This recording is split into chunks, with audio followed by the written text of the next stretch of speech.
Anong kabangagan na naman ba itong pinapakalat ng palasyo ngayon, mga kababayan? Akalain nyo, ang sabi pa ng palasyo Malacanang kay VP Inday Sara Duterte na umuwi ka na dito, Inday Sara Duterte, dahil dapat mong gampanan ang iyong trabaho bilang Vice Presidente. Yan daw ang mensahe na nabangag, mga kababayan, kay VP Sara Duterte. Since when? Since when kayo naging concern kay VP Sara Duterte? Masaya nga itong mga bangag, mga kababayan, nawala dito si VP Inday Sara Duterte dahil secure na secure tayo na wala si VP Inday. Ang sabi pa ng palasyo Malacanang, mga kababayan, na dapat gampanan mo ang iyong trabaho bilang Vice Presidente dito sa Pilipinas. Be careful what you wish for, mga bangag. Baka gagawin yan ni VP Inday Sara Duterte. Dahil ang unang-unang trabaho ni VP Sara Duterte ay siya ang papalit sa presidente kapag inutil na ito. Ang tanong namin, inutil na ba si BBM? Kung inutil, baka pwede nang palitan ni VP Sara. Kayo ang humiling yan, ha? Panoorin niyo po, ha? I hate to ask this, pero may panawagan po ang palasyo na as Vice President, yet though they understand you as a daughter, a lawyer, pero bilang Vice President daw po, kayo rin ho ay meron din daw tungkulin sa mamamayang Pilipino. Kailan pa nila gustong magtrabaho si VP Sara Duterte, mga kababayan? Tinanggalan nga nila ng pondo. In-outside di Colombo nga nila. Hanggang ngayon pa rin ba inyo itong iniintriga, mga ngagba? Kaya ang panawagan nila, Mamiss, umuwi ka na rin daw dapat dito para magampanan niyo po ang kanyang tungkulin. Ay, inyong tungkulin rather. Sige! Baka totohanin niya ni Sara. Dahil ang unang-unang tungkulin ng Vice Presidente, mga kababayan, ay siyang papalit sa presidente kapag inutil na siya. Ang tanong, functioning pa ba si BBM? O inutil? Kung inutil na, papalitan na siya ni Sara. Yan ang tungkulin ni Sara. Right, opo. I perfectly understand that. In fact, hindi ko naman din gusto talaga intriga lang, no, Sara, dito, no? Dahil ang mga anak ko, ang pamilya ko, ay nandyan sa Pilipinas. At in the first place, wala si Sara dyan kung hindi ka gagawa ng ngagba. Kinidnap Pumanda ito, mga kababayan. Kapag wala na sila sa kapangyarihan, patong-patong na kaso ang kakaharapin nito. At ang sabi pa ni Tory, mga kababayan, Tory Mau, na mag-a-abroad na daw siya kapag sakaling, magpa-presidente si Sara. Yan ang nabasa natin sa balita, Totoo ba yan, Tore? At ang trabaho ko ay nandyan sa Pilipinas.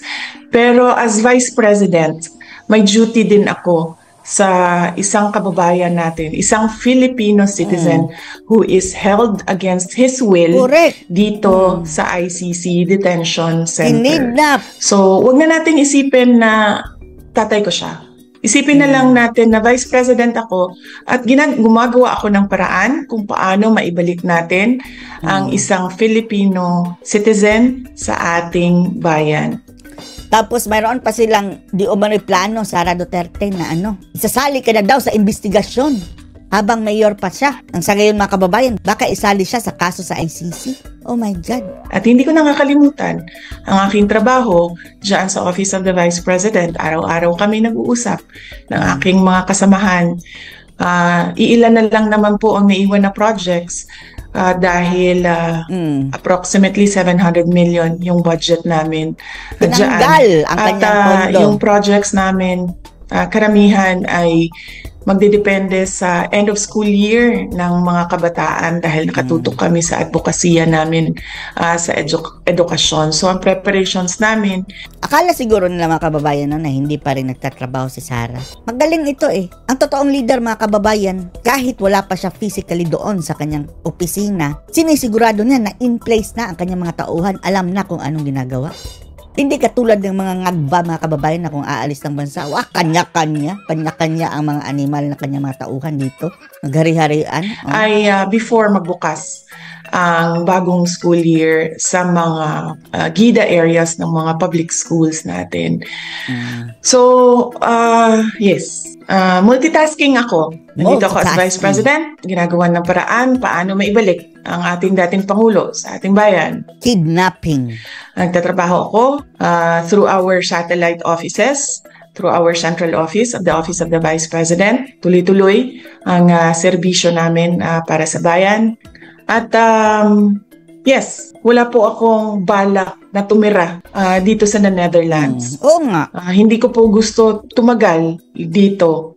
Pero madami akong kailangan na sikasuhin. Trabaho dito, trabaho dyan sa Pilipinas. At alam ko kung paano magbalanse ng trabaho dahil mas mahirap pa ang trabaho ng isang mayor sa sobrang dami ng issues and concerns ng isang lugar. So, marunong na ako bumalanse. Alright, maraming salamat po, VP. 3 questions, sabay-sabay ko na yun po, ma'am. Ma'am, may estimated date po ba kayo na uuwi kayo sa Pilipinas? Number 2, Kailan uuwi? how much Hinahanap ka daw, di bangag? po ang gagastusin ng Intrigero, no? pamilya ninyo sa legal defense ni former President Duterte? Number 3, are you going to join na po ba the rallies of the PDP laban coming forward pag bumalik po kayo dito? No need na. Lahat ng mga nakakaalam ngayon, mga kababayan na tinulong sa digong. 0 votes para sa mga bangag Pilipinas. Vote straight sa PDP laban. Vote straight. Kahit hindi natin kilala yung ilan, ilista natin. Pilipinas. Yun lang po, ma'am. Unang-una, hindi ko pa, meron akong return ticket dahil sa April yon. Dahil kailangan kasi required siya bago ka makaalis ay meron kang return ticket. So meron akong return ticket sa April. Hindi ko alam kung hanggang kailan ako dito. Sa totoo lang, dahil hindi pa nabuo yung legal team ni dating Pangulong Rodrigo Duterte. As Vice President, may obligasyon ako na buuin yung kanyang support group dito para merong tumutulong sa kanya na makalabas dyan sa ICC detention. Pangalawa, magkano ang gastos ng pamilya namin sa kaso ni Pangulong Rodrigo Duterte sa ICC. Sa ngayon ay wala kaming pinag-uusapan ng abogado, pero nagpahiwatig na ako sa kanya na kung pwedeng mag-apply ng legal aid dyan sa loob ng ICC. At patuloy namin pinag-uusapan ito. Kahapon may meeting kami, hindi namin na take up ang topic ng budget. Pero alam niya dahil noong isang araw ay sinabihan ko na siya na malaki ang posibilidad na mag-apply kami ng legal aid at hindi ito privately funded case. Dahil mayroon lang 50,000 euros mga kababayan per month na allotted ang ICC para sa abogado ng mga akusado. At wag mag-alala, Sara, sabihin mo lang, milyon-milyong mga Pilipino ang willing mag-donate. Legally ha, legally. Baka yan naman ang gagamitin ng mga bangag mga kababayan para ma-impeach si Sara. Sa anumang legal na paraan. Ang pangatlo is kung sasali ba ako sa kampanya ng PDP, senator candidates at sa mga guest candidates nila. Palagay ko naman hindi na kailangan ako sumama sa kampanya nila dahil alam na ng Loud taong and bayan at alam na ng buong bansa Vote na straight! kailangan nila baguhin ang muka ng ating gobyerno at Vote straight. alam nila na kailangan nilang iboto 10 doon sa mga kandidato na yon. Unang-una, yung mga kandidato ng PDP, Senator Bongo, Senator Bato de la Rosa, Ilista nyo. Attorney Hinlo, Attorney Bondok, Rodriguez, Philip Salvador, and meron pa Rodriguez, isa. Vic Rodriguez, ma'am.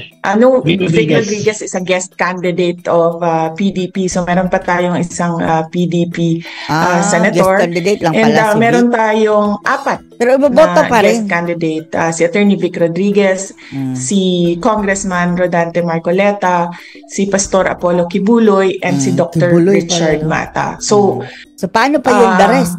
hindi ko yun nga. Kayo na ang bahala sa the rest mga kababayan. Ang sa tingin niyo yung karapat-dapat. Pero hindi lang bagoong Pilipinas. Siguro ang dahilan kung bakit inalis or ginawa ng extraordinary rendition ang dating Pangulo. Correct. Dahil mukhang magba-block voting ang buong Pilipinas sa 10 senador. Go, go, go. O, ano masasabi niyo dito mga kababayan? Post your comments below.